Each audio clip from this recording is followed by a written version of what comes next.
இதில் வந்து நம்ம கரண்ட் அஃபேர்ஸ் எப்படிலாம் நம்ம கொஸ்டின் கேட்பாங்க. இப்போ எக்ஸாம்பிள் வந்து இந்தியா, தமிழ்நாடு வந்து, அப்புறம் நம்ம ஸ்கீம்ஸு, அது இந்தியாவோட ஸ்கீமு, தமிழ்நாடோட ஸ்கீம் அந்த பேசிஸில், அப்புறம் நம்ம எக்கனாமி இருக்குது, அப்புறம் பாலிட்டி இருக்குது, ஜாகிரஃபி இருக்குது, நமக்கு எப்படி சப்ஜெக்ட் இருக்கோ சப்மிட் பண்ணுற எக்ஸாமில், ஸோ அந்த சப்ஜெக்ட் பேசிஸ்லேயே நமக்கு வந்து கொஸ்டின் இருக்கும். புக்ஸ் அண்ட் ஆத்தர்ஸ் இருக்குது, அவார்டு இருக்குது வந்து.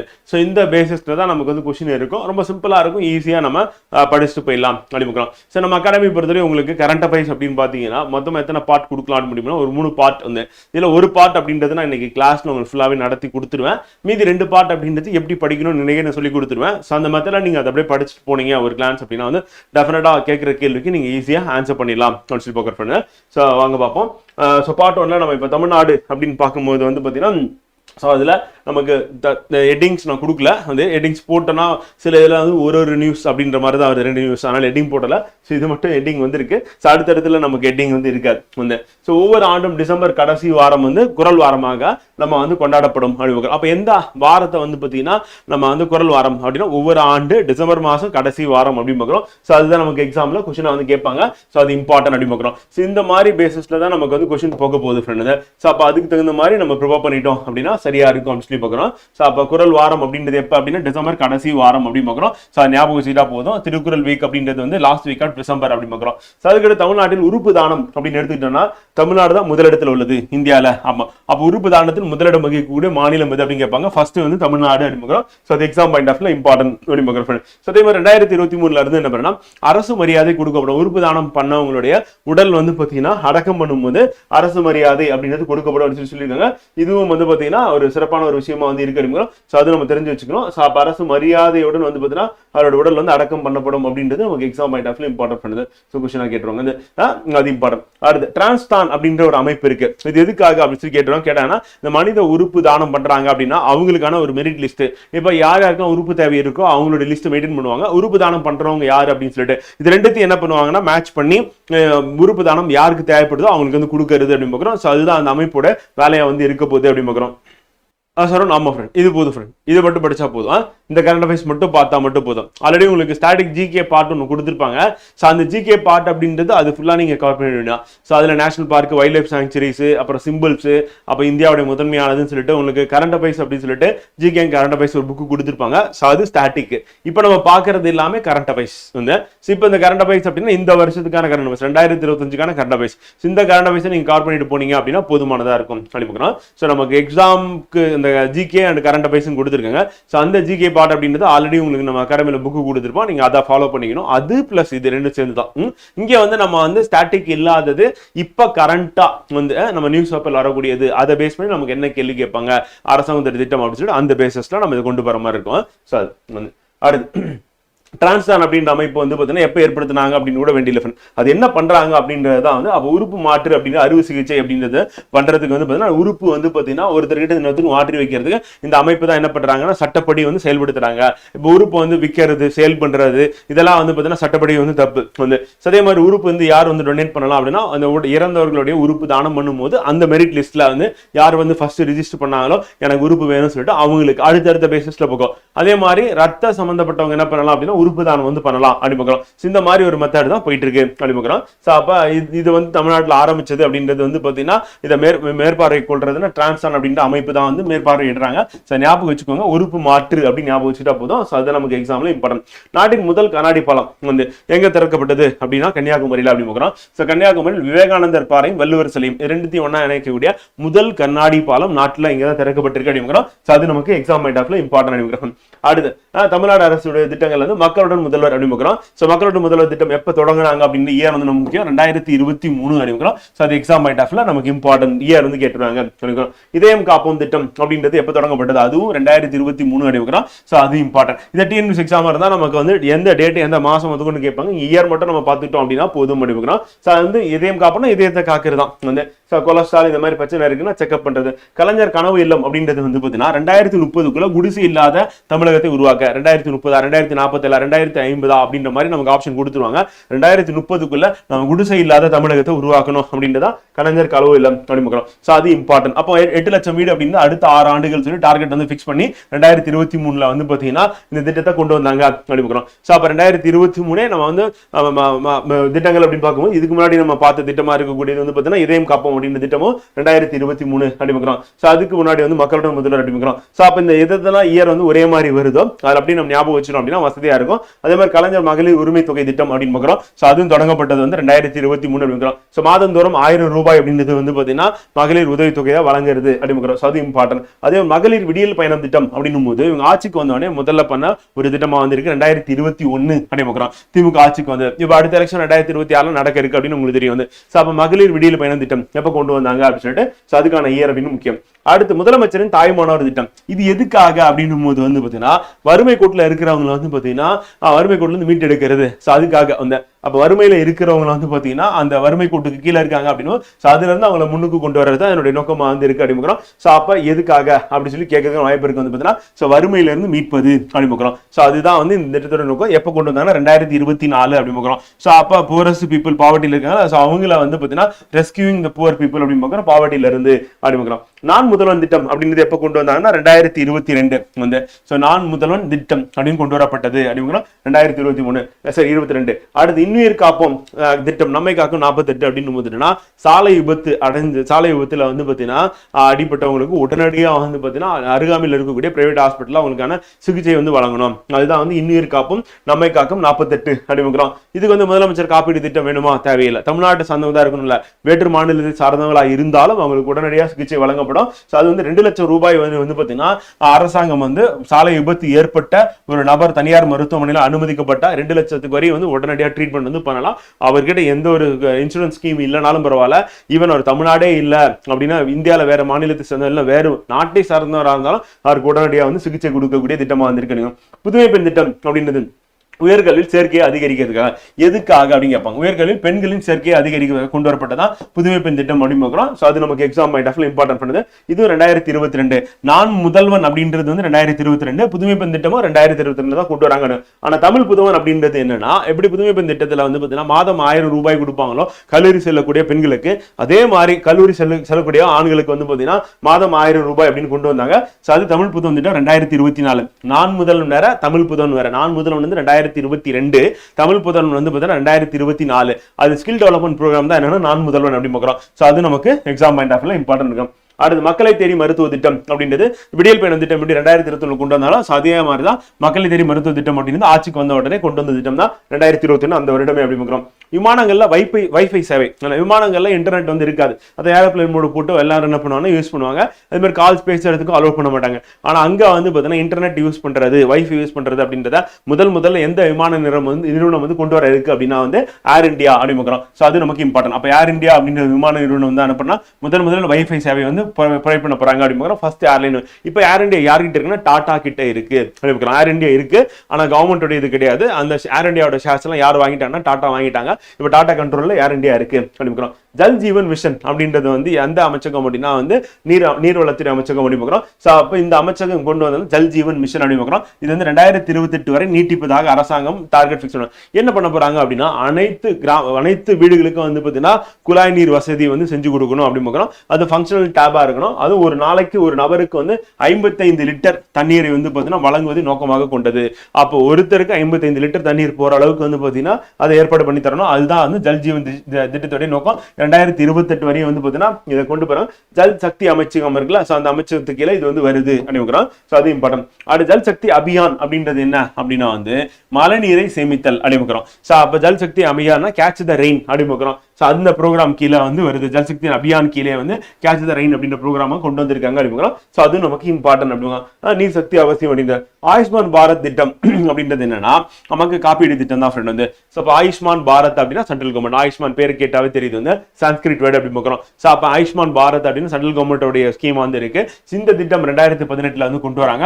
இதனோட நோக்கம் என்ன அப்படின்னா வந்து யூனிவர்சல் ஹெல்த் கவரேஜ், இன்சூரன்ஸ் தான், ஒன்றும் கிடையாது. சோ அதை வந்து வழங்குறது அப்படி பார்க்கிறோம். அடுத்து ஸ்வமிதா அப்படின்றது என்ன அப்படின்னு கேட்டுருவாங்க. So survey of villages and mapping with improvised technology in village areas. அப்போ வில்லேஜில் இருக்கிறத சர்வேயர் போயிட்டு எப்படி அளந்து இந்த நிலம் வந்து இத்தனை ஸ்கொயர் மீட்டர் வந்து இருக்கு அப்படின்னு சொல்லி நம்ம மெஷர் பண்ணி சொல்றாங்களோ, அந்த மாதிரி ட்ரோன்ஸ் யூஸ் பண்ணி என்ன பண்றா போட்டோ எல்லாம் எடுத்து அந்த இமேஜஸ் வச்சு என்ன பண்றாங்கன்னா ஒவ்வொருத்தருக்கும் அவங்களுடைய இடம் வந்து பார்த்தீங்கன்னா எதுல இருந்து எது வரைக்கும் சொல்லி சர்வே பண்ணி கொடுக்கறது அப்படின்னு பார்க்குறோம். ஸோ அப்போ இது ரொம்ப டிஜிட்டலாகவும் டெக்னாலஜி யூஸ் பண்ணி பண்ணக்கூடிய ஒரு சர்வே அப்படின்னு பார்க்குறோம். இது மூலியமா என்ன பண்ணனா வாங்குறது விற்கிறது. இப்போ எக்ஸாம்பிள் விவசாய நிலம் இருக்கு அப்படின்னும் போது அதை வந்து சேல் பண்றாங்க, அதை வந்து வாங்குறாங்க அப்படின்னும் போது சுலபமா இருக்கும். அப்போ ஒவ்வொருத்தருடைய சொத்து அப்படின்றது வந்து பார்த்தீங்கன்னா டிஜிட்டலைஸ் பண்றது அப்படின்றது இதோட நோக்கமா வந்து இருக்கு. அப்ப ஸ்வமிதா அப்படின்னா என்ன அப்படின்றது கேட்கறதுக்கான வாய்ப்பு இருக்கு. ஸோ அப்படி கேட்டாங்க அப்படின்னா வந்து பாத்தீங்கன்னா இந்த வில்லேஜ் ஏரியாஸ்ல இம்ப்ரூவ் டெக்னாலஜி மேப்பிங் வந்து பண்றதுக்காக அப்படிங்கிறோம். மினிஸ்ட்ரி ஆஃப் பஞ்சாயத்துக்கு எல்லாம் இது வந்து வருது அப்படிங்கிறோம். ஸோ பஞ்சாயத்து ராஜ் அமைச்சகம் அப்படின்னு அவங்க தான் என்ன பண்றாங்க, இது வந்து பண்ணி கொடுக்குறாங்க. இப்போ பட்டா வாங்குறதுன்னு இருக்குல்ல அந்த மாதிரி டிஜிட்டலா வந்து பாத்தீங்கன்னா அந்த மேப்பிங் வந்து பண்ணி கொடுத்துருவாங்க. அப்ப சேல் பண்றது அது ப்ராப்பர்ட்டி வந்து வாங்குறது சுலபமாயிடும் அப்படிங்கிறோம். அடுத்து தேசிய காசநோய் ஒழிப்பு திட்டம் அப்படிங்கிறோம். இந்த திட்டத்தோட டார்கெட் என்ன அப்படின்னா 2025 இந்த வருஷம் தான் வந்து இதை வந்து அச்சீவ் பண்றதுக்கான வாய்ப்புகள் கம்மி தான். வந்து கண்டிப்பா அச்சீவ் பண்ண முடியாது. ஏன்னா காசநோய் ஒழிச்சிடணும், எலிமினேட் பண்ணிடணும். ஒருத்தர் கூட காசநோயாளி இல்லாத இந்தியாவை உருவாக்குறது அப்படிங்கிறோம். அதே உலகளாவிய அப்படின்னு பார்க்கும்போது WHO வந்து எந்த வருஷத்தை ஃபிக்ஸ் பண்ணாங்க அப்படின்னு பார்த்தீங்கன்னா 2030 அப்படிங்கிறோம். அப்போ WHO வந்து டார்கெட் ஃபிக்ஸ் பண்ணது குளோபல் டார்கெட் வந்து பார்த்தீங்கன்னா WHO பொறுத்தவரையும் 2030, நம்ம ஃபிக்ஸ் பண்ணிட்டு 2025 அப்படிங்கிறோம். இதில் பொறுத்தவரையும் வந்து பார்த்தீங்கன்னா இந்த DTPB அப்படின்றது என்ன அப்படின்னு நம்ம கேட்பாங்க எஸ்ஏ எக்ஸாம்ல. அப்படி கேட்டாங்க அப்படின்னா வந்து இந்தியாவில் காசநோயை கட்டுப்படுத்தும், நீக்கவும், கண்டறிதல், சிகிச்சை அளித்தல், அதுதான் வந்து பார்த்தீங்கன்னா தடுத்தல் கட்டமைத்தல் DDP அப்படின்னு பார்க்குறோம். ஸோ அதுக்கு மீனிங் என்ன இங்கிலீஷ்ல அப்படின்னா டிடெக்ட், ட்ரீட், பிரிவென்ட், பில்ட் வந்து to control eliminate TB in India. அப்ப டிடெக்ட், ட்ரீட், பிரிவென்ட், பில்ட் அப்படிங்கிறோம். சோ அப்ப இந்தியாவில் காசநோயை கட்டுப்படுத்தும், நீக்கும், கண்டறிதல், சிகிச்சை அளித்தல், தடுத்தல், கட்டமைத்தல் அப்படிங்கிறோம். சோ இதுதான் வந்து பாத்தீங்கன்னா அந்த DTPB கான அர்த்தம் அப்படிங்கிறோம். சோ அது நமக்கு எக்ஸாம் பாயிண்ட் ஆஃப்ல இம்பார்ட்டன்ட் அப்படிங்கிறோம். சோ இது நமக்கு கேட்கறதுக்கான வாய்ப்பு இருக்கு. வந்து சோ அதுக்கு அடுத்து TB பேஷண்ட்ஸ்க்கான மருந்து என்ன, அந்த காசநோய்க்கு மருந்து என்ன அப்படின்னு கேட்டுரும். அப்படி கேட்டாங்கன்னா அதுக்கு என்னென்ன மருந்து ட்ரக்ஸ் எல்லாம் யூஸ் பண்றாங்க. ட்ரக்ஸ் யூஸ்டு ஃபார் ட்ரீட்டிங் வந்து பார்த்தீங்கன்னா காசநோய்னா MDR அப்படின்னு TB அப்படின்னு பார்க்குறோம். மல்டி ட்ரக் ரெசிஸ்டன்ஸ் வந்து பார்த்தீங்கன்னா ஒன்று பெட்டோக்யூலின் அப்படின்னு பார்க்குறோம். அடுத்து ப்ரீட்டோமைனேட் அப்படின்னு பார்க்குறோம். அண்ட் லின்சலாய்டு அண்ட் மாக்சிஃப்ளாக்சிசின் அப்படின்னு பார்க்குறோம். இந்த மருந்து எல்லாமே எதுக்கு பயன்படுத்துறாங்க அப்படின்னா வந்து TB நோயாளிக்கு அப்படின்னு பார்க்குறோம். குழந்தை பிறந்த உடனே ஃபர்ஸ்ட் தடுப்பூசி என்ன போடுறாங்க அப்படின்னா BCG அப்படின்னு பார்க்குறோம். இது நமக்கு தேர்வு எக்ஸாம் பாயிண்ட் ஆஃப்ல இம்பார்ட்டன் தான். ஸோ அதே மாதிரி இப்போ காசநோய்க்கு என்னென்ன மருந்தெல்லாம் இருக்கு அவைலபிள் மெடிசன் அப்படின்னு பார்க்குறோம். இப்போ அரசாங்கம் வந்து மிஷன் மோடுக்கு போயிட்டாங்க. வந்து காசநோயாளிகள் அப்படின்னு கண்டுபிடிக்கிறது, அவங்க ட்ரீட்மெண்ட் பண்றது, எவ்வளவு ஃபாஸ்டா அவங்க கியூர் பண்றது அப்படின்னு சொல்லிட்டு அதை நோக்கி போயிட்டு இருக்காங்க. பட் 2025 டார்கெட் அச்சீவ் பண்றதுக்கான வாய்ப்பு மிக மிக குறைவு அப்படிங்கிறோம். அடுத்து தேசிய அறிவால் செல் ரத்த சோகை ஒழிப்பு இயக்கம் அப்படிங்கிறோம். நேஷனல் சிக்கிள் செல் அனிமியா அப்படிங்கிறோம். சிக்கிள் செல் அப்படின்னா நார்மல் RBC இருக்கக்கூடிய ஷேப் வந்து பாத்தீங்கன்னா இருபுறமும் குளிர்ந்த நிலையில இருக்கும், தட்டு போன்று இருக்கும், ரெண்டு பக்கம் உள்ள குழியா இருக்கும் வந்து. சோ அந்த மாதிரி இருக்கும் அப்படின்னு பார்க்கலாம். சோ இதை வந்து என்ன சொல்லலாம் அப்படின்னா வந்து இந்த டவுனட் அப்படின்னு சொல்லி சொல்லுவோம்ல, சோ அந்த மாதிரி ஒரு ஷேப்ல இருக்கும், ஓட்டை இருக்காது, ஆனா குளிர்ந்த நிலையில இருக்கும். ஆனா இது என்ன கதிர் அருவாள், அந்த கதிர் அறுக்கிறோம்ல, அந்த கதிர் அறுக்கக்கூடிய எல்லாம் கம்யூனிஸ்ட் பார்ட்டி இருக்குல்ல, அதனுடைய சிம்பிள் மாதிரி இது மாறி இருக்கு அப்படின்னு பார்க்கலாம். இது காரணம் என்ன அப்படின்னு கேட்டீங்கன்னா வந்து ரீசன் வந்து பாத்தீங்கன்னா ஒன்னு ஜெனடிக் டிசார்டர் அப்படின்னு பார்க்கிறோம். சோ பரம்பரை குறைபாடு இல்லைன்னா மரபொழி குறைபாடு அப்படிங்கிறோம். இதை நம்ம எப்போ எலிமினேட் பண்ணணும், நம்ம டார்கெட் வச்சுக்கணும் 2047 அப்படிங்கிறோம். ஸோ அப்போ 100வது சுதந்திர தினம் செலிபிரேட் பண்ணும்போது எலிமினேட் பண்ணணும். TB 2025, கதிரறிவார் ரத்த சோகை நோய் அப்படின்னும் போது வந்து சிக்கிள் செல் அனிமியா 2047 அப்படிங்கிறோம். ஸோ அது நமக்கு இம்பார்ட்டன்ட். இது வந்து மரபணு கோளாறு அப்படின்னு தெரிஞ்சு வச்சுட்டா போதும் ஃப்ரெண்ட். வந்து இது காரணம் ஜெனடிக் டிசார்டர் அப்படின்னு பார்க்குறோம். அதுல வந்து கதிரறிவால் 2047 நம்ம வந்து ஒழிச்சு கட்டணும் அப்படின்னு பார்க்குறோம். ஸோ அதுக்கடுத்து வெம்பக்கோட்டை அகழ்வாய்வு அப்படின்னு பார்க்குறோம். எந்த மாவட்டத்தில் இருக்கு அப்படின்னு கேட்பாங்க ஃப்ரெண்ட். கேட்டாங்கன்னா விருதுநகர் மாவட்டம் அப்படின்னு பார்க்குறோம். ஸோ வெம்பக்கோட்டை அப்படின்னு பார்க்குறோம். ஸோ இதனுடைய அகழ்வாய்வு வந்து ரீசெண்டா வந்து பண்ணாங்க, இந்த வருஷம் நடந்தது. அந்த அகழ்வாய்வு அப்படின்னு பார்க்கும்போது சரி எக்ஸ்கவேஷன் பிகர் 2020 நடந்து இப்ப ரீசெண்டா திருப்பி நியூஸ் பேப்பர்ல இந்த வருஷம் வந்திருக்கு. வெம்பக்கோட்டை அப்படின்னு அகழ்வாய்வு அப்படின்னு எங்க இருக்கு அப்படின்னு சொல்லி கேட்பாங்க. கேட்டாங்கன்னா விருதுநகர் அப்படின்னு பார்க்கிறோம். அது மட்டும் தான் நமக்கு எக்ஸாம் பாயிண்ட் ஆஃப்ல இம்பார்ட்டன்ட் அப்படிங்கிறோம். அது கேட்கறதுக்கான வாய்ப்பு இருக்கு. அந்த அகழ்வாய்வு தளத்தை பொறுத்து எது எங்க இருக்கு அப்படின்ற மாதிரி கொண்டு போயிடுவாங்க அப்படிங்கிறோம். அதே மாதிரி நமக்கு வந்து கீழடி அப்படின்றது எங்க இருக்குன்னா சிவகங்கை மாவட்டம் அப்படிங்கிறோம். அதுவும் நமக்கு எக்ஸாம் பாயிண்ட் ஆஃப்ல இம்பார்ட்டன்ட் எடுக்கிறோம். கீழடி அப்படின்றது கேட்கறது வாய்ப்பு இருக்கு. கேட்டாங்கன்னா அது சிவகங்கை மாவட்டத்துல இருக்கு அப்படிங்கிறோம். அதுவும் நமக்கு முக்கியம் அப்படிங்கிறோம். அடுத்து மற்றதெல்லாம் கதை தான் ஃப்ரெண்ட், அது வேண்டியதில்லை நமக்கு. அது மட்டும் பார்த்துட்டா மட்டும் போதும். அடுத்து சர் ஜான் மார்ஷல் வந்து பார்த்தீங்கன்னா அவருடைய சிலை வந்து எங்க திறக்கப்பட்டது அப்படின்னு கேட்பாங்க. ஸோ அது நமக்கு இம்பார்ட்டன் எடுக்கணும். நூற்றாண்டு விழா நினைவு கூறும் வகையில வந்து பார்த்தீங்கன்னா அவருடைய சிலை வந்து எலும்பு அருங்காட்சியகம் திறக்கப்பட்டது அப்படின்னு. ஸோ சர் ஜான் மார்ஷல் வந்து அவர் வந்து இண்டஸ் வேலி சிவிலைசேஷன் கண்டுபிடிச்சு 100 ஆண்டுகள் ஆனதுனால ஸோ அவருடைய சிலை வந்து திறக்கப்பட்ட இடம் எங்க அப்படின்னு கேட்பாங்க. கேட்டாங்கன்னா எக்மோர் மியூசியத்துல திறந்தாங்க அப்படின்னு பார்க்குறோம். இண்டஸ் வேலி சிவிலைசேஷனோட தொடர்புடைய அப்படின்னு. ஸோ அது இம்பார்ட்டன் வந்து தமிழ்நாடு இரும்பு யுகத்தின் பிறப்பிடமா இருக்கு அப்படின்னு. இரும்பு யுகம் அப்படின்றது அதோட பிறப்பிடமா வந்து ஹிட்டைட் அப்படின்ற பேரரசு வந்து துருக்கியில இருக்கு. ஸோ அதுதான் நினைச்சிட்டு இருந்தோம். ஆனா அதை விட முன்னாடியே வந்து பார்த்தீங்கன்னா இரும்பை பயன்படுத்தியவர்கள் யாருன்னா தமிழர்கள் அப்படின்றது கண்டுபிடிச்சிருக்காங்க. ஸோ அப்போ தமிழ்நாட்டில் தான் மிக பழமையான இரும்பு நாகரிகம் அப்படின்றது தோன்றி இருக்கு அப்படின்னு சொல்லிட்டு அந்த கணிப்பு வந்து சொல்லியிருக்காங்க. ஸோ இது வந்து 3345 ஆண்டிலே இருந்ததுக்கான சான்றுகள் வந்து கிடைச்சிருக்கு அப்படின்னு. ஸோ அப்போ தமிழ்நாட்டில் இப்போ அண்மையில வந்து அகழ்வாராய்ச்சி பண்ணதுல வந்து பார்த்தீங்கன்னா மயிலாடுதுறையில 3345 பிசியிலே வந்து பார்த்தீங்கன்னா இரும்பு பயன்படுத்தி இருக்காங்க அப்படிங்கிறதுக்கான எவிடன்சஸ் வந்து கிடைச்சிருக்கு. ஸோ அந்த எவிடன்சஸ் வச்சு பார்க்கும்போது அப்போ எந்த பகுதி வந்து பார்த்தீங்கன்னா இரும்பை பயன்படுத்திய முதன்மையான பகுதி இல்லை பிறப்பிடமா எது இருக்கு அப்படின்னு கேட்கறதுக்கு வாய்ப்பு இருக்கு. ஸோ அப்படி கேட்டாங்க அப்படின்னா வந்து மயிலாடுதுறை அப்படின்னு பார்க்குறோம். ஸோ மயிலாடுதுறை எங்க இருக்குன்னா மயிலாடுதுறை 3345 கிமு அப்படின்னு பார்க்குறோம். ஸோ அது நமக்கு exam point of important.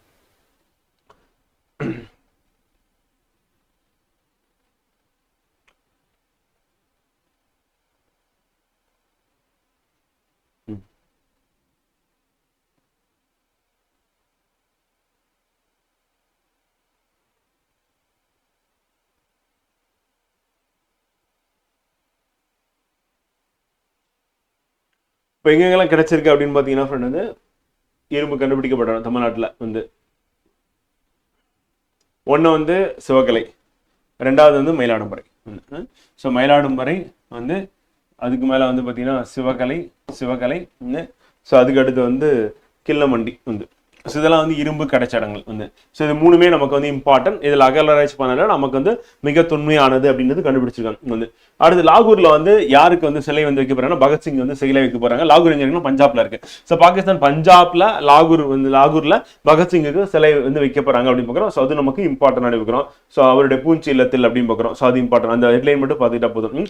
So மற்றதெல்லாம் நீங்க ஹிஸ்டரியில படிச்சிருவீங்க. இதுதான் அந்த கதையும் சேர்த்து இங்க கொடுத்துருக்கோம். ஸோ அவர் வந்து பார்த்தீங்கன்னா அந்த போலீஸ் ஆஃபீஸர் வந்து ஜான் பி சாண்டர்ஸ் அப்படின்னு பிரிட்டிஷ் போலீஸ் ஆஃபீஸர் இருப்பாரு. ஸோ அவரை சுட்டுக்கொண்ட அந்த வழக்கில் வந்து பார்த்தீங்கன்னா கைது செய்யப்பட்டு பகத்சிங், சுகதேவ், ராஜகுரு அப்படின்னு 3 பேருக்கும் வந்து பார்த்தீங்கன்னா தூக்கு தண்டனை விதிச்சிருவாங்க அப்படின்னு பார்க்குறோம். ஸோ இவங்க வந்து பாரத மாதா வந்து பார்த்தீங்கன்னா இந்தியன் இளைஞர் சங்கம் அப்படின்னு சங்கத்தை வந்து நிறுவிருப்பாங்க. அப்புறம் இந்துஸ்தான் சோசியலிஸ்ட் குடியரசு கட்சி சங்கம் அப்படின்னு சொல்லிட்டு இது வந்து மாறி இருக்கும் அப்படின்னு பார்க்குறோம். இதெல்லாம் நீங்க ஹிஸ்டரியில வந்து படிச்சிருப்பீங்க. அதே கதை தான் வந்து இந்திய தேச காங்கிரஸின் பெல்காம் மாநாடு நடந்து 1924 நடக்கும். இதுக்கு தலைமை தாங்கினது யாருன்னா மகாத்மா காந்தி. இது 100 வருஷம் அப்படின்றத செலிப்ரேட் பண்ணாங்க. அப்ப மகாத்மா காந்தி தலைமை தாங்கின ஒரே ஒரு மாநாடு என்ன அப்படின்னா வந்து பாத்தீங்கன்னா இந்த பெல்காம் எங்க இருக்குன்னா கர்நாடகால இருக்கு அப்படின்னு 1924 வந்து தலைமை தாங்கி இருப்பாரு அப்படின்னு. சோ அது இம்பார்ட்டன்ட் ஃப்ரெண்ட். அதிக வாக்காளர் தொகுதி தமிழ்நாட்டில் எங்க இருக்கு அப்படின்னு பாத்தீங்கன்னா அதிக வாக்காளர் கொண்ட சட்டப்பேரவை தொகுதினா சோழிங்கநல்லூர் அப்படிங்கிறோம். ஸோ அப்போ சோழிங்கநல்லூர் வந்து அதிக வாக்காளர்களை கொண்டது வந்து. குறைந்த வாக்காளர்களை கொண்ட சட்டமன்ற தொகுதி எது அப்படின்னா வந்து கீழ்வேலூர் அப்படின்னு பார்க்குறோம். எங்க இருக்குன்னா நாகப்பட்டினத்தில் இருக்கு அப்படிங்கிறோம். ஸோ நாகப்பட்டினம் டிஸ்ட்ரிக்ட்ல இருக்கக்கூடிய கீழ்வேலூர் அப்படின்றது குறைந்த வாக்காளர்களை கொண்ட தொகுதியா வந்து இருக்கு அப்படின்னு. ஸோ அது இம்பார்ட்டன்ட் வந்து. அடுத்து மாநில கட்சியா வந்து ரீசெண்டா வந்து யாரு அந்தஸ்து கிடைச்சது 2025 அப்படின்னா வந்து நாம் தமிழர் கட்சி, அதுக்கப்புறம் வந்து விடுதலை சிறுத்தைகள் கட்சி அப்படின்னு பார்க்குறோம். 2 கட்சியுமே வந்து பாத்தீங்கன்னா மாநில கட்சியா வந்து தகுதி கிடைச்சிருக்கு. காரணம் நாம் தமிழர் கட்சி வந்து 8% மேல ஓட்டு வாங்கினாங்க வந்து கடைசியா நடந்த எம்பி எலெக்ஷன்ல வந்து. அது விடுதலை சிறுத்தை கட்சிகள் வந்து பாத்தீங்கன்னா எம்பி பிளஸ் வந்து ஓட்டு சதவீதம் சொல்லிட்டு 2மே சேர்ந்து அவங்க மாநில அந்தஸ்து கிடைச்சிருக்கு அப்படிங்கிறோம். அப்ப மாநில அந்தஸ்து அப்படின்றது ரீசெண்டா எந்த கட்சி வாங்குச்சு அப்படின்னும் போது இந்த 2 கட்சியுமே நம்ம ஞாபகம் வச்சுக்கணும். அது நமக்கு எக்ஸாம்ல கொஸ்டின் கேட்பாங்க. ஒரு நாடு ஒரு தேர்தல் குழு, one nation one election committee அப்படின்ற கமிட்டி வந்து பாத்தீங்கன்னா யாருடைய தலைமையில வந்து போட்டாங்க அப்படின்னா ஏற்கனவே முன்னாள் குடியரசுத் தலைவர் வந்து ஸ்ரீ ராம்நாத் கோவிந்த் இருக்கார்ல, அவர் தலைமையில வந்து போட்டிருப்பாங்க. இது வந்து மாநில சட்டமன்றங்களுக்கும் அதே மாதிரி பாராளுமன்றத்துக்கும் உள்ளாட்சி அமைப்புகளுக்கும் வந்து பார்த்தீங்கன்னா ஒரே நேரத்தில் தேர்தல் வைக்கணும் அப்படின்றது முடிவு பண்ணியிருக்காங்க. இந்த தேர்தல் அப்படின்றது 2029 நடக்கிறதுக்கான வாய்ப்புகள் இருக்கு அப்படிங்கிறோம். இதுக்காக என்ன பண்ணிருக்காங்க அப்படின்னா வந்து பாத்தீங்கன்னா அரசியலமைப்பு திருத்தம் பண்ணலாம். 129 அரசியலமைப்பு திருத்தம் 2024 அப்படின்றத கொண்டு வரலாம் அப்படின்னு சொல்லி முடிவு பண்ணிருக்காங்க. ஆனா இது வந்து பாத்தீங்கன்னா பாராளுமன்றத்துடைய அந்த பப்ளிக் அக்கௌண்ட்ஸ் கமிட்டி இருக்குல்ல, அந்த கமிட்டியோட இதுல வந்து கொடுத்திருக்காங்க. சோ அவங்க முடிவு பண்ணி சொல்ல போறாங்க. அப்ப 2029 ஒரே நேரத்துல நம்ம 3 எலெக்ஷனுக்கு ஓட்டு போடுறதுக்கான வாய்ப்பு இருக்கு அப்படின்னு பார்க்கிறோம். சோ இது வந்து ஒரு நாடு ஒரு தேர்தல் அப்படின்னு பார்க்கிறோம். எந்த கமிட்டி தான் நமக்கு முக்கியம்? சோ ராம்நாத் கோவிந்த் அப்படின்னு சொல்லிட்டு முன்னாள் குடியரசுத் தலைவர் சோ அவருடைய தலைமையில அந்த கமிட்டி ரிப்போர்ட்டை சப்மிட் பண்ணிட்டாங்க அப்படிங்கிறோம். உலக பொருளாதார மன்றம் வேர்ல்ட் எக்கனாமிக் ஃபாரம் அப்படின்றது. ஸோ அதனுடைய வருடாந்திர கூட்டம் வருஷம் ஒரே இடத்துல இருந்து நடக்கும். இதுல வந்து அனைத்து நாடுகளில் இருக்கக்கூடிய வந்து அரசு அதிகாரிகள், அப்புறம் தலைவர்கள், அதுக்கப்புறம் வந்து பார்த்தீங்கன்னா தொழில் அதிபர்கள் சொல்லி எல்லாருமே மீட் பண்ணி டிஸ்கஸ் பண்ணக்கூடிய ஒரு இடம் தான் இது. வந்து சுவிட்சர்லாந்துல டாவோஸ்ல நடக்கும் அப்படிங்கிறோம். ஸோ டாவோஸ் சுவிட்சர்லாந்து அப்படிங்கிறோம். ஸோ அது இம்பார்ட்டன்ட் இருக்கும். இதோட ஹெட் குவார்டர் எங்க இருக்கு அப்படின்னா அதுவும் சுவிட்சர்லாந்துல கொலோனியா அப்படின்ற பிளேஸ்ல வந்து இருக்கு அப்படிங்கிறோம். எதுனா WEF ஹெட் குவார்டர் கேட்கலாம், இல்லைன்னா எங்க மீட்டிங் வந்து எங்க நடக்கும் அப்படின்னு சொல்லி கொஸ்டின் கேட்கறது வாய்ப்பு இருக்கு. எவ்வளோ நடக்கிறதுனால இது இம்பார்ட்டன்ட் இருக்கும்.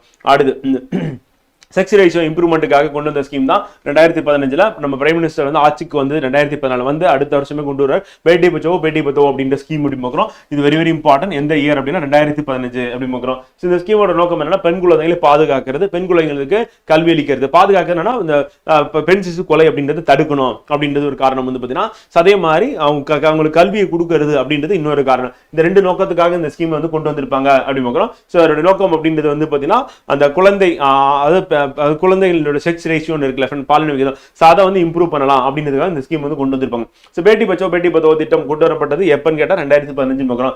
எந்த அமைச்சகங்களும் ஒன்னா சேர்ந்து செயல்படுத்துறாங்க அப்படின்னு வந்து பெண்கள் மற்றும் குழந்தைகள் மேம்பாட்டு அமைச்சகமும், கல்வி அமைச்சகமும், சுகாதார மற்றும் குடும்ப நல அமைச்சகம் சொல்லிட்டு மூணுமே ஒன்னா சேர்ந்து. இதுல மெயினா வந்து பெண்கள் மற்றும் மேம்பாட்டுத்துறை அமைச்சகம் தான் வந்து பாத்தீங்கன்னா மெயின் ரோல் வந்து பாத்தீங்கன்னா அதோட சேர்ந்து கொலாபரேட் பண்றது யாருன்னா ministry of education, ministry of health and family welfare மூணு அமைச்சகம் ஒன்னா சேர்ந்து இந்த திட்டத்தை செயல்படுத்துறாங்க அப்படின்னு. குறைந்தபட்ச ஆதரவு விலை அப்படின்றது என்னன்னா, ஒரு விவசாயி நெல்லை விதைக்கிறதுக்கு கோதுமை விதைக்கிறதுக்கு முன்னாடி அரசாங்கம் வந்து நீங்க விதைச்சு நீங்க அறுவடை பண்றீங்க, ஒரு டன்னுக்கு நான் இவ்வளவு ரேட்டு தரேன் அப்படின்னு சொல்லிட்டு அரசாங்கம் பிக்ஸ் பண்றதா என்னன்னா குறைந்தபட்ச ஆதரவு விலை அப்படிமுக்கிறோம். அப்ப மினிமம் சப்போர்ட்டிங் பிரைஸ் அப்படிமுக்கிறோம்.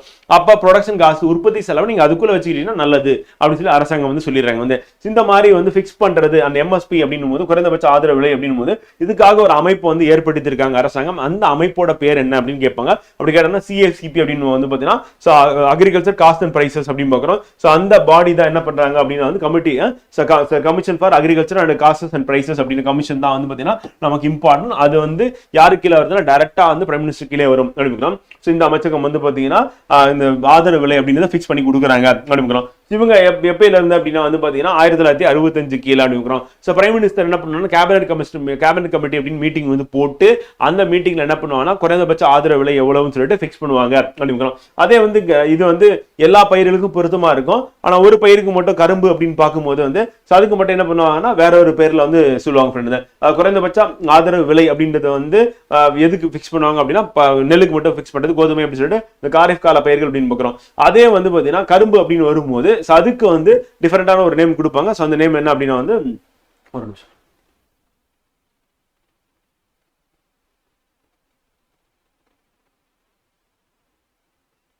இருக்கான்னு பார்க்கலாம்.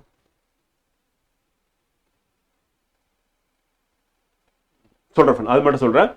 வேற ஒரு பேர் ஒன்று சொல்லுவாங்க இந்த கரும்புக்கு மட்டும். அது என்ன அப்படின்னு தெரிஞ்சு FRP ஃபேர் ரெமுனரேஷன் பிரைஸ் FRPன்னு சொல்லிட்டு எதுக்கு ஃபிக்ஸ் பண்ணுவாங்க அப்படின்னா கரும்புக்கு வந்து.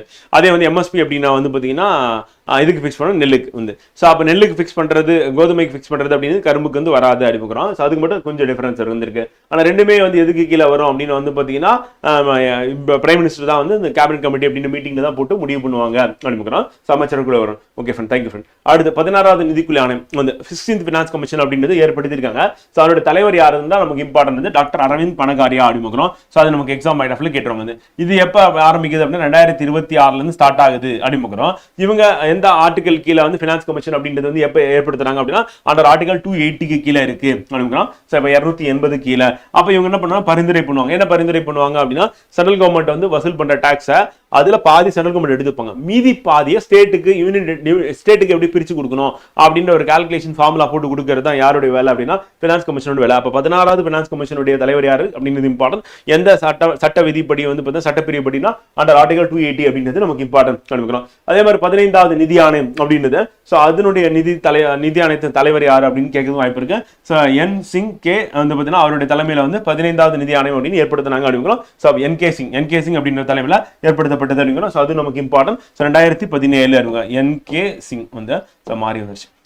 அடுத்து சில்வர் நோட்டீஸ் அப்படின்றது அறிவிப்பு வந்து வெளியிட்டது யார் அப்படின்னா இன்டர்போல் ஃப்ரெண்ட். ஸோ அது நமக்கு exam point of important. So அப்போ இன்டர்போல் அப்படின்றது வந்து பார்த்தீங்கன்னா காவல்துறை ஒத்துழைப்பு அப்படின்னு பார்க்குறோம். ஸோ இன்டர்நேஷனல் லெவலில் போலீஸ் அப்படின்றது ஒன்னா சேர்ந்து ஒர்க் பண்றது. ஒரு ஒரு என்ன சொல்றோம், ஒரு குற்றவாளி அப்படின்னு ஒரு நாட்டு தப்பிச்சு போகும்போது ஸோ அவரை பிடிக்கிறதுக்கு யாருடைய இதை வந்து நம்ம கோருவாங்க அப்படின்னா யார்கிட்ட வந்து ரெக்வஸ்ட் பண்ணுவாங்க அப்படின்னு இன்டர்போல் அப்படின்னு பார்க்குறோம். இப்போ ரீசெண்டாக அவங்க வந்து லான்ச் பண்ணது என்ன அப்படின்னா வந்து சில்வர் நோட்டீஸ் அப்படின்னு பார்க்குறோம். ஸோ இது எதுக்காக அப்படின்னா வந்து அந்த trace and recover criminal assets for combating transnational organiser crime இருக்கிறோம். ஸோ அப்போ அவங்க இருக்கக்கூடிய அசெட்டை வந்து பார்த்தீங்கன்னா அதை வந்து பறிமுதல் பண்றதுக்காக என்ன பண்றோம், சில்வர் நோட்டீஸ் அப்படி பார்க்குறோம். அப்போ சில்வர் நோட்டீஸ் அண்ட் நம்ம இன்டர்போல் அப்படின்னு ஞாபகம் வச்சுட்டீங்க அப்படின்னு கரெக்டாக இருக்கும். வந்து ஃபிளமிங்கோ விழா அப்படின்றது ரீசெண்டாக எங்கே வந்து செலிப்ரேட் பண்ணாங்க அப்படின்னா வந்து ஆந்திர பிரதேசில் அப்படின்னு பார்க்குறோம். ஸோ அது இம்பார்ட்டன்ட். ஆந்திர பிரதேசில் புலிக்காட்டு ஏரி. புலிக்காட்டு ஏரி அப்படின்னாவே நமக்கு இரண்டாவது பெரிய காயல் ஏரி இந்தியாவில். அப்போ முதல் ஏரி எதுன்னா சிலிக்கா ஏரி அப்படின்னு பார்க்குறோம். அது எங்கன்னா ஒடிசால இருக்கு. அந்த புலிக்காட்டு லேக் எங்க இருக்கு அப்படின்னா ஆந்திர பிரதேஷ் அண்ட் தமிழ்நாட்டில் இருக்கு அப்படின்னு பார்க்குறோம். ஸோ அதனால அது ரெண்டுமே நமக்கு இம்பார்ட்டன்ட் அப்படின்னு பார்க்குறோம். எக்ஸாம் பாயிண்ட் ஆஃப்ல கேட்கறது வாய்ப்பு இருக்கு. இந்த புலிக்காட்டு லேக்ல தான் என்ன இருக்கு அப்படின்னா இஸ்ரோவுடைய சேட்டலைட் வந்து லான்ச் பண்றதுல அந்த லான்ச்சிங் சென்டர் அப்படின்னு அங்கே தான் இருக்கு அப்படின்னு நம்ம அனுப்பக்கூடிய ராக்கெட் அங்கிருந்து அனுப்புறோம். அது வந்து ஸ்ரீஹரிகோட்டா அப்படின்னு பார்க்குறோம். அடுத்து ஜொசிலா அப்படின்ற கணவாய் அப்படின்றது நமக்கு மிக முக்கியமான ஒரு கணவாய் வந்து இருக்கு அப்படின்னு. இந்த கணவாய் வெளியே தான் என்ன பண்ணுறோம்னா NH1 அப்படின்னு பார்க்குறோம். ஸ்ரீநகர் டு கார்கில் அப்படின்றது வந்து பார்த்தீங்கன்னா இந்த பாதை ரோட்வே அப்படின்றது அமைஞ்சிருக்கு அப்படின்னு பார்க்குறோம். ஸோ அப்போ NH1 அப்படின்றது நமக்கு இம்பார்ட்டன்ட் வந்து பார்த்தீங்கன்னா ஸ்ரீநகர் டு கார்கில் அப்படிங்கிற ஜொசிலா அப்படின்றது கணவாய் அப்படின்னா நம்ம கார்கில் டிஸ்ட்ரிக்ட் ஆஃப் லடாக்ல இது வந்து போயிட்டு இருக்கு அப்படின்னு பார்க்குறோம். ஸோ அது நமக்கு எக்ஸாம் பாயிண்ட் ஆஃப் இம்பார்ட்டன்ட். அப்போ NH1 இம்பார்ட்டன்ட். அடுத்து வந்து பார்த்தீங்கன்னா நமக்கு ஜொசிலா அப்படின்ற கணவாய் இம்பார்ட்டன்ட். தேசிய மஞ்சள் வாரியம் எங்க அமைந்துள்ளது அப்படின்னு கேட்பாங்க. கேட்டாங்கன்னா தெலுங்கானா மாநிலத்தில் நிஜாமாபாத் அப்படின்ற பகுதியில் அமைஞ்சிருக்கு அப்படின்னு. ஸோ அது நமக்கு exam point of important. Telangana Nizamabad அப்படின்னு. தேசிய மஞ்சள் வாரியம் அப்படின்னு பார்க்குறோம். ஸோ உலக உற்பத்தியில் மஞ்சள் உற்பத்தியில் இந்தியா வந்து 70% வந்து பங்களிக்கிறது. அப்போ முதன்மை நாடு எது அப்படின்னு கேட்டோம்னா மஞ்சள் இந்தியா தான் அப்படின்னு. நாட்டின் மிகப்பெரிய கால்நடை ஆராய்ச்சி நிறுவனம் எங்க இருக்கு அப்படின்னா வந்து அதுவும் வெரி இம்பார்ட்டன்ட், சேலத்துல இருக்கு அப்படின்னு. நாட்டிலேயே வந்து பாத்தீங்கன்னா இந்தியாவிலே மிகப்பெரிய கால்நடை ஆராய்ச்சி நிலையம் அப்படின்னா சேலத்துல தலவாசல் அப்படின்ற பகுதியில இருக்கு அறிமுகம். ஸோ அது இம்பார்ட்டன்ட். மேகதாது அப்படின்றது வந்து பாத்தீங்கன்னா மேகதாத் அப்படின்ற ப்ராஜெக்ட் எங்க கொண்டு வரப்போறாங்கன்னா காவிரி ஆற்றின் குறுக்கே புதுசா ஒரு டேம் கட்டலாம் அப்படின்னு சொல்லி கர்நாடகா முடிவு பண்ணியிருக்காங்க.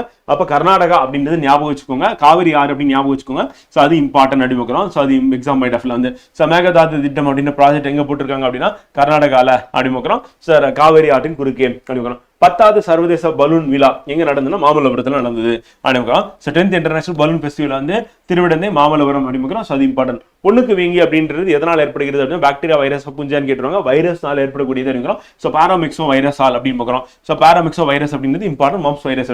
அடுத்து ஹிம் கவாச் அப்படின்றது என்ன அப்படின்னா வந்து டிஆர்டிஓல தயாரிக்கப்பட்ட கவச ஆடை அப்படின்னு பார்க்குறோம். 20 டிகிரி செல்சியஸ் ஏசியில் நமக்கு பயங்கர குளிராக இருக்குல்ல, அந்த 20லேருந்து ஆரம்பிச்சு -60 வரைக்கும் அந்த டெம்பரேச்சர்ல வந்து வித்ஸ்டாண்ட் பண்ணக்கூடிய ஒரு ட்ரெஸ் தான் என்னன்னா ஆர்மிக்காக ரெடி பண்ணியிருக்காங்க, டிஃபென்ஸ்க்காக ரெடி பண்ணி ஹிம் கவாச் அப்படின்னு பார்க்குறோம். அது என்ன அப்படின்னா உடை அப்படின்னு பார்க்குறோம், ஆடை அப்படின்னு பார்க்குறோம். ஸோ ராணுவ வீரர்களுக்கு அப்படின்னு பார்க்குறோம் டிஆர்டிஓல தயாரிக்கப்பட்டது அப்படிங்க. அடுத்து மேஜர் தியான்சந்த் கேல் ரத்னா விருது பெற்றவர்கள் அப்படின்னு பார்க்கும்போது யார் யார் அந்த விருது வாங்கியிருக்காங்க. மேஜர் தியான்சந்த் கேல் ரத்னா அவார்டு வாங்கணும். கேல் ரத்னா அப்படின்னு ஞாபகம் வச்சுக்கோங்க. வாங்கினது ஏன்னா ஸ்ரீ குகேஷ் டி வந்து chess, and Shri Harmanpreet Singh வந்து ஹாக்கி, அண்ட் ஸ்ரீ பிரவீன் குமார் வந்து பாரா தடகளம், அண்ட் திருமதி மனு பர்கர் வந்து துப்பாக்கி சூடு அறிமுகம். இந்த 4 பேரும் இம்பார்ட்டன்ட். கேல் ரத்னா விருது கண்டிப்பா நம்ம கேட்கறதுக்கு வாய்ப்பு இருக்கு எஸ்ஏ எக்ஸாம்ல. அப்படி கேட்டாங்கன்னா இந்த 4 பேர் கேட்பாங்க. துரோணாச்சாரியர் அவார்டு அப்படின்றது யாருக்கு அப்படின்னா சுபாஷ் ராணா வந்து பாராஷூட்டிங்கும், தீபாலி தேஷ்பாண்டே வந்து துப்பாக்கி சூடுக்கும், வந்து அதே மாதிரி சந்தீப் சங்வான் வந்து ஹாக்கிக்கு வழங்கப்பட்டது அப்படிங்கிறோம். துரோணாச்சாரியர் அப்படின்னு பார்க்கிறோம். ஸோ இது வந்து விளையாட்டு வீரர்கள். இது வந்து பார்த்தீங்கன்னா துரோணாச்சாரியர் அவார்டுனா அவங்களை ட்ரெயின் பண்ண கோச் கொடுக்கக்கூடிய அவார்டு அப்படின்னு பார்க்கிறோம். ஸோ அது நமக்கு இம்பார்ட்டன்ட். வந்து வாழ்நாள் சாதனையாளர் விருது லைஃப் டைம் அச்சீவ்மெண்ட் அப்படின்னு பார்க்கும்போது எஸ் முரளிதரன் வந்து பேட்மிண்டன் பூப்பந்துக்கும், அது மாதிரி அர்மாண்டா வந்து பார்த்தீங்கன்னா அக்னால் கோலக்கோ வந்து கால்பந்துக்கு வழங்கியிருக்காங்க அப்படின்னு பார்க்கிறோம். ஸோ அதுக்கு அடுத்து ராஷ்டிரிய கேல் வந்து ஃபராட் சகான் புரஸ்கார் இந்திய உடற்கல்வி அறக்கட்டளைக்கு வழங்கப்பட்டுள்ளது. இது கூட வேண்டியது 2 விட்டுறலாம். அடுத்து அர்ஜுனா அவார்டு வந்து அர்ஜுனா அவார்டு வந்து யாருக்கு வழங்கினாங்க அப்படின் போது துளசிமதி முருகேசன் பாரா பேட்மிண்டனுக்கு வந்து வழங்கப்பட்டது அப்படின்னு. நித்யஸ்ரீ சுமதி வந்து அவங்களும் பாரா பேட்மிண்டன், மனிஷா ராமதாஸ் வந்து பாரா பேட்மிண்டன் இருக்கிறோம். தமிழ்நாட்டை சேர்ந்தவங்க, வேற ஒன்றும் கிடையாது. அர்ஜுனா அவார்டு வந்து வாங்கின தமிழ்நாட்டை சார்ந்தவர்கள் அப்படின்னு பார்க்கும்போது துளசிமதி முருகேசன், நித்யா ஸ்ரீ சுமதி சிவன் அண்ட் மனிஷா ராமதாஸ் அப்படின்னு 3 பேருமே வந்து பார்த்தீங்கன்னா பாரா பேட்மிண்டன்ல வாங்கியிருக்காங்க. பிரவசிய பாரதிய திவாஸ் அப்படின்றது வந்து எப்ப நடக்கும் அப்படின்னு வந்து பார்த்தீங்கன்னா ஜனவரி மாதம் வந்து நடக்கும். இப்போ 2000 நடந்தது 18வது அப்படின்னு பார்க்குறோம். நம்ம மகாத்மா காந்திகள் இந்தியாவுக்கு திரும்பி வந்தார்ல, அதுதான் வந்து பிரவாசி பாரதி திவாஸா நம்ம செலிப்ரேட் பண்றோம் அப்படின்னு பார்க்குறோம். ஸோ அது இந்த தடவை வந்து பார்த்தீங்கன்னா ஒடிசால புவனேஸ்வரில் நடந்தது 2015 அப்படி பார்க்குறோம், 18வது எடிஷன் அப்படி பார்க்குறோம். ஸோ அது நமக்கு இம்பார்ட்டன் அப்படி பார்க்குறோம். 2015 ஜனவரியில் நடந்தது. நக்சல் இல்லாத மாநிலம் அப்படின்னு சொல்லிட்டு எது அறிவிக்கப்பட்டுள்ளதுன்னா கர்நாடகா அறிவிக்கப்பட்டுள்ளது அப்படி பார்க்குறோம். ஸோ ரீசெண்டாக வந்து நக்சல் இல்லாத மாநிலமாக அறிவிக்கப்பட்ட மாநிலம் எது அப்படின்னு சொல்லி கேட்கறது வாய்ப்பு இருக்கு. ஸோ அப்படி கேட்டாங்கன்னா கர்நாடகா அப்படி பார்க்குறோம். ஸோ அது நமக்கு எக்ஸாம் பாயிண்ட் ஆஃப் இம்பார்ட்டன் பண்ணுது. ஸோ அப்படி கேட்டுருவாங்க.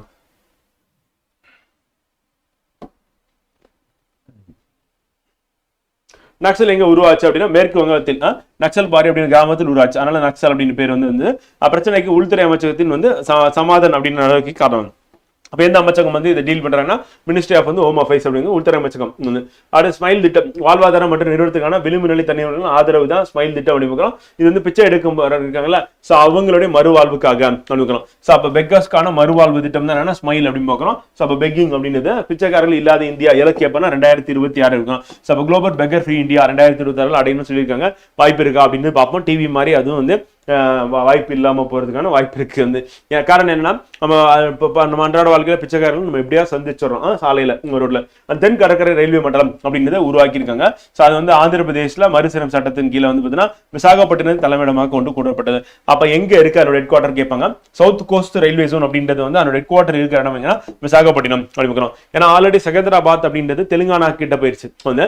இப்போ வந்து ஆந்திராவுக்கு தனியாக ஹெட் குவார்டர் எதுவும் கிடையாது. அதனால அந்த 2014 தெலுங்கானா ஆந்திரா 2 மாநிலமா பிரிக்கும் போது ஆந்திர பிரதேசுக்கு சொல்லிட்டு ஒரு ஹெட் குவார்டர் இருக்கு, ரயில்வே ஜோனை கிரியேட் பண்ணணும் அப்படின்னு சொல்லிட்டு சவுத் கோஸ்ட் ரயில்வே ஜோனா வந்து பாத்தீங்கன்னா விசாகப்பட்டினம் கிரியேட் பண்ணிருக்காங்க. இந்தியாவின் முதல் சாலை ரயில், ஃபர்ஸ்ட் ரோட் ட்ரெயின். அந்த ட்ரெயின் வந்து ரயில்வே ட்ராக்ல போகும். ஆனா ரோட்ல போறது எங்க அப்படின்றது நமக்கு பார்க்கும்போது நாக்பூர் அப்படி பார்க்கிறோம், மகாராஷ்டிரா அப்படி பார்க்கிறோம். ஸோ நாக்பூர்ல இந்தியாவின் முதல் சாலை ரயில் அப்படின்றது ஏற்படுத்தப்பட்டுள்ளது அப்படிங்கிறோம். திரிபுவன் சகாரி பல்கலைக்கழகம் எதுக்காக கூட்டுறவு தேசிய கூட்டுறவு பல்கலைக்கழகம் இது வந்து இருக்கு அப்படிங்கிறோம். அப்ப கூட்டுறவுத்துறையில் கல்வி பயிற்சி ஆராய்ச்சின்னு சொல்லிட்டு அதுக்காக இந்தியாவின் முதல் தேசிய கூட்டுறவு பல்கலைக்கழகம் என்ன திரிபுவன் அப்படிங்கிறோம். எங்க இருக்கு அப்படின்னா வந்து குஜராத்ல இருக்கு அப்படிங்கிறோம். India's first national cooperative university Tribhuvan Sahkari university அப்படிங்கிறோம், குஜராத் அப்படிங்கிறோம். ஸோ அது இம்பார்ட்டன்ட் பண்ணது எக்ஸாம்ல கேட்டுருவாங்க.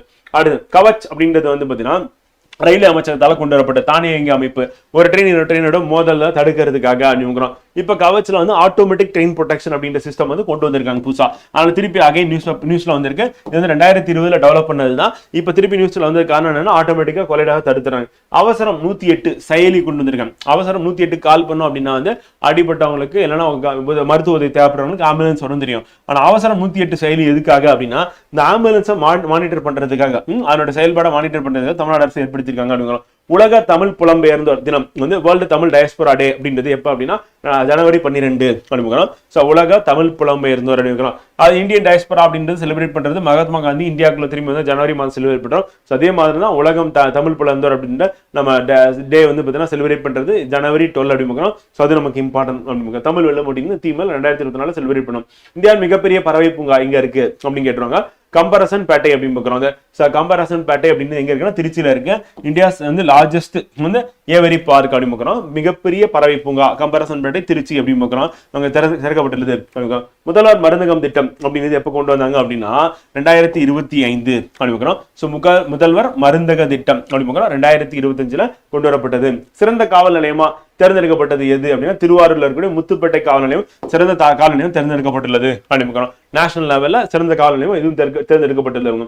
அடுத்து பெண் சேர்க்கை விகிதம் அப்படின்றது இன்க்ரீஸ் பண்றதுக்கு தான் என்னன்னா நம்ம வந்து புதுவை பெண் அப்படின்னு திட்டம் வந்து கொண்டு வந்தாங்கன்னு நமக்கு தெரியும். ஸோ அதுல வந்து பாத்தீங்கன்னா பெண்களின் சேர்க்கை விகிதம் மேற்கொண்டு 48% அதிகரிச்சிருக்கு அப்படின்னு. ஸோ அப்ப தமிழ்நாடு வந்து பாத்தீங்கன்னா 48% இன்க்ரீஸ் ஆயிருக்கு அப்படின்னு. ஸோ அது இம்பார்ட்டன்ட் எக்ஸாம் பாயிண்ட் ஆஃப்ல. தமிழ்நாடு போலீஸ் கமிஷன் அப்படின்றது இதுவரை என்னென்ன போலீஸ் கமிஷன் வந்து போட்டிருக்காங்க அப்படின்னா போலீஸ் கமிஷன் எதுக்காக போட்டா ரீஃபார்ம் பண்றதுக்காக, எப்படி அவங்களுக்கு சேலரி வந்து இன்க்ரீஸ் பண்றது, அவங்க ஒர்க்கிங் ஹவர்ஸ் வந்து எப்படி குறைக்கலாம், அதே மாதிரி அவங்களுக்கு வந்து ப்ரெஷர் இல்லாம எப்படி ஒர்க்கிங் நேச்சர் வந்து மாத்துறது, என்னென்ன புதுசா வந்து பாத்தீங்கன்னா போஸ்டிங்ஸ் கிரியேட் பண்றது, வேகன்சி எல்லாமே A to Z வந்து பாத்தீங்கன்னா போலீஸ் டிபார்ட்மெண்ட் சம்பந்தப்பட்டது எல்லாமே அந்த கமிஷன்ல டிஸ்கஸ் பண்ணி ரிப்போர்ட் வந்து சப்மிட் பண்ணுவாங்க.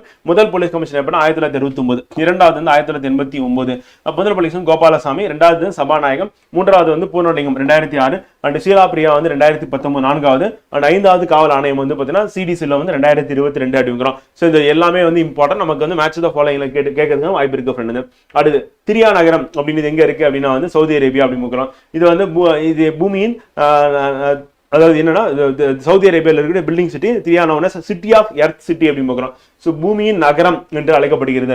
ஸோ பூமியின் நகரம் அப்படின்னு பார்க்கணும், இது அடுத்தடுத்து வரணும். ஸோ பூமியின் நகரம் என்று அழைக்கப்படுவது திரியா நகரம் அப்படின்னு. ஸோ சிட்டி ஆஃப் எர்த் அப்படின்னு பார்க்கணும். ஸோ அப்படி சொல்றது எதுனா திரியா அப்படின்னு எங்க இருக்குன்னா நமக்கு திரியா நகரம் அப்படின்றது சவுதி அரேபியால இருக்கு அப்படிங்கிறோம். ஸோ அது நமக்கு இம்பார்ட்டன்ட். அடுத்து ரெப்போ விகிதம் அப்படின்னா என்ன அப்படின்றதும் நமக்கு கேட்கறதுக்கு வாய்ப்பு இருக்கு. ஸோ கேட்டாங்க அப்படின்னா ரிசர்வ் பேங்க் ஆஃப் இந்தியா வந்து பார்த்தீங்கன்னா அவங்க தான் வந்து மானிட்டரி பாலிசி கமிட்டின்னு ஒரு கமிட்டி இருக்கு, அவங்க தான் ரெப்போ ரேட் அப்படின்றத ஃபிக்ஸ் பண்றாங்க அப்படிங்கிறோம். எதுக்காக அப்படின்னா வங்கிகளுக்கு ரிசர்வ் வங்கி வழங்கும் கடன் விகிதம் அப்படிங்கிறோம். ஸோ அப்போ வங்கிகளுக்கு ரிசர்வ் வங்கி, அப்போ பேங்க்ஸோடைய லெண்டர், பேங்க்ஸ்க்கு லெண்டர் அப்படின்னா வங்கிகளுக்கு கடன் கொடுக்கறது யாருன்னா ஆர்பிஐ. அரசாங்கத்துக்கு கடன் கொடுக்கறது யாருன்னா அது வந்து ஆர்பிஐ அப்படிங்கிறோம். ஸோ அப்படி அவங்க கடன் கொடுக்கும் போது அதனோட இன்ட்ரெஸ்ட் பர்சன்டேஜ் எவ்வளோன்னு சொல்லி ஃபிக்ஸ் பண்றதா என்னன்னா ரெப்போ விகிதம் அப்படிங்கிறோம். அப்போ ஆர்பிஐ வந்து ஒரு பேங்க்குக்கு, இப்போ example State Bank of India இருக்குன்னா அந்த பேங்க்குக்கு ஆர்பிஐ கடன் கொடுக்கும். அப்போ ஆர்பிஐ கிட்ட இருந்து வாங்கின கடன் வந்து இப்போ எக்ஸாம்பிள் வந்து பார்த்தீங்கன்னா 6.25% அப்படின்றது இன்ட்ரெஸ்ட் அப்படின்னா அதை எடுத்துட்டு போய் ஒரு கஸ்டமருக்கு வந்து லோன் கொடுக்கும்போது என்ன பண்ணா 12% போடுவாங்க. ஸோ அப்போ மிச்சம் இருக்கக்கூடிய அவங்களுக்கு வந்து 5.75% அப்படின்றது லாபம் அப்படின்னு பார்க்குறோம். ஸோ அதுதான் ப்ராஃபிட் பேங்க் வந்து எடுத்துக்கிறாங்க. அப்ப ஆர்பிஐ கிட்ட இருந்து கடன் வாங்கி அந்த கடனை வந்து பாத்தீங்கன்னா கஸ்டமருக்கு வந்து கொடுக்கறது அப்படிங்கிறோம். அப்ப ரெப்போ ரேட்னா ஆர்பிஐ கிட்ட இருந்து கடன் வாங்குறது, அதுக்கு வந்து எவ்வளவு ஃபிக்ஸ் பண்றாங்க அப்படின்னா 6.25% அப்படின்னு ஆர்பிஐ ஃபிக்ஸ் பண்ணிருக்க அந்த இன்ட்ரெஸ்ட் ரேட் அப்படிங்கிறோம். வந்து ஸோ அதுதான் வந்து கீழே இருக்கு ஃப்ரெண்ட். இது எதுக்காக அப்படின்னா வந்து பார்த்தீங்கன்னா பணப்புழக்கத்தை ஒழுங்குபடுத்துறதுக்கு. அப்போ ஆர்பிஐ வந்து இன்ட்ரெஸ்ட் ரேட் ரொம்ப அதிகப்படுத்தினாங்க என்ன ஆகும்னா பேங்க் வந்து ஆர்பிஐ கிட்ட கடன் வாங்க மாட்டாங்க. ஏன்னா அதிகமான இன்ட்ரெஸ்ட் வாங்கி அதை வந்து கஸ்டமர் கொடுக்கறது அப்படின்றது வாய்ப்பு இல்லை அப்படின்னு சொல்லிட்டு. அப்போ இன்ட்ரெஸ்ட் ரேட் கம்மியாக இருந்ததுன்னா அப்போ பேங்க் என்ன பண்ணணும், ஆர்பிஐ கிட்ட இருந்து பணம் வாங்கி அதை வந்து மக்களுக்கு வந்து கொடுப்பாங்க அப்படிங்கிறோம். பெரும்பாலும் எப்போ அப்படின்னா வந்து ஃபாஸ்டா இருக்கா ஃப்ரெண்ட் வந்து நம்ம ரிவிஷன் கிளாஸ் இல்லை ஃப்ரெண்ட். வந்து அதனால இப்போ நம்ம மந்த்லி கரண்ட் அஃபேர்ஸ் அப்படின்னா நம்ம வந்து சொல்லலாம் ஏற்கனவே நீங்க படிச்சிருப்பீங்க அப்படின்னு ஒரு கெஸ்ட்ல தான் நான் வந்து கொண்டு போறேன். எல்லாமே ஒன்லைனர் தான் வந்து. ஸோ அப்போ அதனால வந்து பார்த்தீங்கன்னா பேர் வேற பீஸ் ப்ரோவும் போட்டிருக்கீங்க. ஃபாஸ்ட்டாக நம்ம போகிறதுக்கான ரிவிஷன் கிளாஸாக இருக்கிறதுனால ஏற்கனவே நீங்கள் படிச்சிருப்பீங்க. இப்போ ரெப்போ ரேட்னா உங்களுக்கு என்னன்னு தெரியும் அப்படின்றதுனால நான் அப்படியே கொண்டு போயிடுறேன். அது மாதிரி ஒரு ஸ்கீம் இருக்குது, அந்த ஸ்கீமில் எது இம்பார்ட்டன் அப்படின்னு மார்க் பண்ணிடுறேன். இப்போ நடத்தினதுக்கப்புறம் நீங்கள் ஒரு தடவை ஃபுல்லாக பிடிஎஃப் வந்து படிச்சிங்க அப்படின்னா கோ த்ரூ பண்ணீங்கன்னா கண்டிப்பாக வந்து உங்களுக்கு வந்து புரிஞ்சிடும். அந்த ஒரு இதில் தான் நான் வந்து சொல்லிட்டு இருக்கேன் ஃப்ரெண்டு. ஃப்ரெண்ட் 2024 கரண்ட் அஃபேர்ஸ்ல இருக்கிறது எல்லாமே நமக்கு திருப்பி வந்துடும் ஃப்ரெண்ட். இப்போ ஒரு உதாரணத்துக்கு சொல்றேன், 2021, 2022, 2023, 2024 எல்லாமே நம்ம பார்த்துட்டு தானே வரோம். வந்து இப்போ ஸ்கீம்லாம் எடுத்துக்கிட்டீங்க அப்படின்னா 2024 ஸ்கீம் இருக்கு, 2021 ஸ்கீம் கூட வருது வந்து. ஸோ ஆனால் நம்ம இந்த வருஷம் நம்ம படிச்சோம்னாவே போன வருஷம் நம்ம கரண்ட் அஃபேர்ஸ்லாம் கவர் ஆகிடும். அதுதான் பாயிண்ட் வந்து மேஜரா வந்து கவர் ஆகிடும் வந்து. ஸோ அப்போ இந்த வருஷம் அப்படின்னு நம்ம பார்க்கறது வந்து பார்த்தீங்கன்னா லாஸ்ட் இயர் ஃபுல்லாகவே நம்ம கவர் ஆகிறதுக்கான சான்சஸ் இருக்கு அப்படின்னு பார்க்குறோம். அது நம்ம இப்போ டிசம்பர் வந்தாச்சு வந்து நம்ம எக்ஸாம் எழுத போய் டிசம்பர் மந்த். ஸோ அப்போ இந்த வருஷத்துல நமக்கு 11 மாசம் இருக்கு. இந்த 11 மாசத்துல இருக்கக்கூடிய கரண்ட் அஃபேர்ஸ் நம்ம மேஜரா பார்த்தோம் அப்படின்னா கண்டிப்பா அதில் கவர் ஆகிடும் அப்படின்னு பார்க்குறோம். புரியுதா? பார்க்கணும் பார்க்கலாம். நம்ம கண்டென்ட்டாக உங்களுக்கு வந்து பிடிஎஃபாக நம்ம 2024 கம்பைன் பண்ணி போட்டுடலாம் ஃப்ரெண்ட். அது பிரச்சனையே கிடையாது வந்து. நீங்கள் ஒரு கிளான்ஸ் பார்த்துட்டு போறீங்க அப்படின்னா சதீஷ்குமார் டெஃபினட்டாக வந்து பார்த்தீங்கன்னா நம்ம கொடுக்கலாம் வந்து. ஸோ மெயினாக நம்ம 2025 நம்ம படிக்கிறது பழைய ஸ்கீமு எல்லாமே நிறைய நியூஸ் வந்து பார்த்தீங்கன்னா ஏற்கனவே நடந்தது தான் திருப்பி நம்ம வந்துட்டே இருக்கோம். ஸோ அந்த மாதிரி தான் வந்துட்டு இருக்கோம். இப்போ அகழ்வாய்வு 2021 பண்ணாங்க, திருப்பி இப்போ வந்து பார்த்தீங்கன்னா அகழ்வாய்வு வருது. ஓகே சென்ட் பண்ணல. அடுத்து ரெப்போ விகிதம் அப்படின்னு போது வந்து பார்த்தீங்கன்னா இது நீங்கள் ஏற்கனவே எக்கனாமிக்ல இருந்து படிச்சிருப்பீங்க. ஸோ அப்போ ரிவர்ஸ் ரெப்போ அப்படின்னு என்னன்னா பேங்க் எடுத்துட்டு போயிட்டு ஆர்பிஐல போயிட்டு என்னது டெபாசிட் பண்றாங்க, இல்லை ஆர்பிஐ பேங்க் கிட்ட கடன் வாங்குச்சு அப்படின்னா பணம் வாங்குச்சு அப்படின்னா அது வந்து ரிவர்ஸ் ரெப்போ அப்படிங்கிறோம். ஸோ அப்போ ரெப்போ ரேட் அப்படின்றது என்ன அப்படின்னா பேங்க்குக்கு ஆர்பிஐ கடன் கொடுத்தா அது வந்து ரெப்போ ரேட் அப்படின்னு பார்க்குறோம். ஸோ அது நமக்கு இந்திய பத்திரங்கள் மற்றும் பரிவர்த்தனை வாரியம் அப்படின்றதா செபி. செபியோட எக்ஸ்பான்ஷன் என்ன அப்படின்னு கேட்பாங்க. கேட்டாங்கன்னா வந்து பார்த்தீங்கன்னா இந்த Securities and Exchange Board of India அப்படிங்க. அது என்ன படிக்கணும், எது இம்பார்ட்டன்ட், எப்படி கேள்வி கேட்பாங்க அப்படின்றதான் நம்ம இந்த ரிவிஷன் கிளாஸ்ல பார்க்குறோம் ஃப்ரெண்ட். ஸோ மற்றபடி கான்செப்ட் எல்லாமே உங்களுக்கு ஆல்ரெடி தெரியும் அப்படின்ற ஒரு நம்பிக்கையில தான் நான் வந்து நடத்திட்டு இருக்கேன். ஸோ அப்போ செபினா உங்களுக்கு ஏற்கனவே தெரியும் வந்து அதனோட விரிவாக்கம் என்ன, அதுதான் நமக்கு தேவை அப்படின்னு சொல்லிட்டு அதை மட்டும் சொல்றேன். புதிய வருமான வரி விதிப்பு முறை அப்படின்னும் போது இப்போ யாரெல்லாம் வந்து வருமான வரியை வந்து செலுத்தணும் அப்படின்னா ஆண்டு வருமானம் 12 லட்சத்துக்கு மேலே இருந்துன்னா வருமான வரி செலுத்தணும் அப்படிங்கிறோம். ஸோ அப்போ 12 lakhs மேலே இருக்கு அப்படின்னா ஸோ அப்போ வந்து நீங்கள் என்ன பண்ணணும் அப்படின்னா வந்து வருமான வரி செலுத்தணும் அப்படிங்கிறோம். ஸோ அப்போ அனௌன்ஸ்மெண்ட் யூனியன் பட்ஜெட்ல வந்து 2025-26 அனௌன்ஸ் பண்ணிக்கலாம்.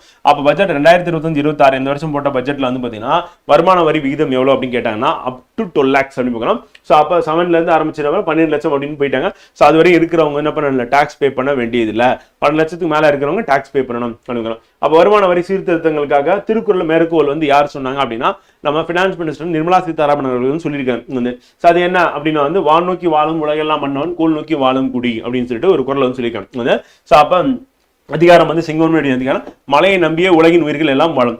அதுபோல் குடிமக்கள் அனைவரும் மன்னனின் நேர்மையான ஆட்சி எதிர்பார்த்து வாழ்வார்கள் என்பதாகும் அப்படிங்கிறோம். ஸோ அதனுடைய பொருளா வந்து இருக்கு அப்படிங்கிறோம். ஸோ அப்ப யாரை எதிர்பார்த்து வாழ்றாங்கன்னா மன்னன் யாருங்கன்னா இப்போ வந்து பிரைம் மினிஸ்டர். அப்ப பிரைம் மினிஸ்டர் எதிர்பார்த்து வாழ்றது அப்படிங்கிறோம். ஸோ கண்டிப்பா ஃப்ரெண்ட் வந்து இப்போ நம்ம இது முடிஞ்ச உடனே உங்களுக்கு ஷேர் பண்ணிடுவாங்க. ஸோ ஆல்ரெடி கிளாஸ் லிங்க் உங்களுக்கு எதுல போட்டாங்கன்னா ஸோ அதிலே உங்களுக்கு இந்த பிடிஎஃப் வந்து டிரைவ் லிங்கா உங்களுக்கு வந்து போட்டுருவோம். அந்த டிரைவை கிளிக் பண்ணீங்கன்னா இதுவரை நம்ம என்னென்ன கிளாஸ் வந்து கண்டக்ட் பண்ணமோ அந்த கிளாஸோட பிடிஎஃப்ல மொத்தமாக அதில் இருக்கும். ஸோ நீங்க அதில் போய்ட்டு டவுன்லோட் பண்ற மாதிரி ஒரு ஆப்ஷன் இருக்கு ஃப்ரெண்ட். தலைமை தேர்தல் ஆணையர் யாரு அப்படின்னும் போது அது கேள்வியா வரும். வந்து ஞானேஷ்குமார் அப்படின்னு பார்க்குறோம். ஸோ அப்போ தலைமை தேர்தல் ஆணையர் வந்து ஞானேஷ்குமார், அவரோட வந்து விவேக் ஜோஷி அப்படின்னு தேர்தல் ஆணையர் அப்படின்னு நியமிக்கப்பட்டிருக்காங்க.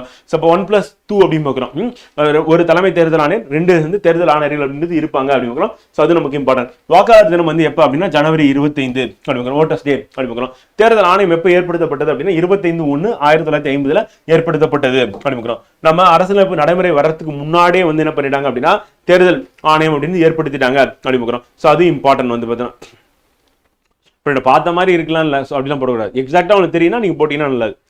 அதனால எது நீங்க சொல்றீங்களோ ஸோ அது வந்து எக்ஸாக்டா வந்து பண்ணும். தேசிய அளவில் வந்து சிறந்த காவல் நிலையம் அப்படின்னு சொல்லிட்டு எது தேர்வாயிருக்கு அப்படின்னா முத்துப்பேட்டை காவல் நிலையம் எங்க இருக்குன்னா திருவாரூர் மாவட்டம் அப்படின்னு வேணா செக் பண்ணிட்டு வேணா கூட போடுங்க நவீன்குமார் வந்து. அடுத்து அரசியலமைப்பின் எந்த பகுதியில வந்து பாத்தீங்கன்னா தேர்தல் ஆணையத்தை பத்தி இருக்கு அப்படின்னா விதி வந்து சட்டப்பிரிவு வந்து பாத்தீங்கன்னா 324 to 329 அப்படிங்கிறோம். ஸோ அது நமக்கு எக்ஸாம் ஐட்டம்ல இம்பார்ட்டன்ட் வந்து. இப்போ தேர்தல் ஆணையம் அப்படின்னும் போது ஒரு தேர்தல் ஆணையர் 2 தேர்தல் ஆணையர்கள் வந்து இருப்பாங்க.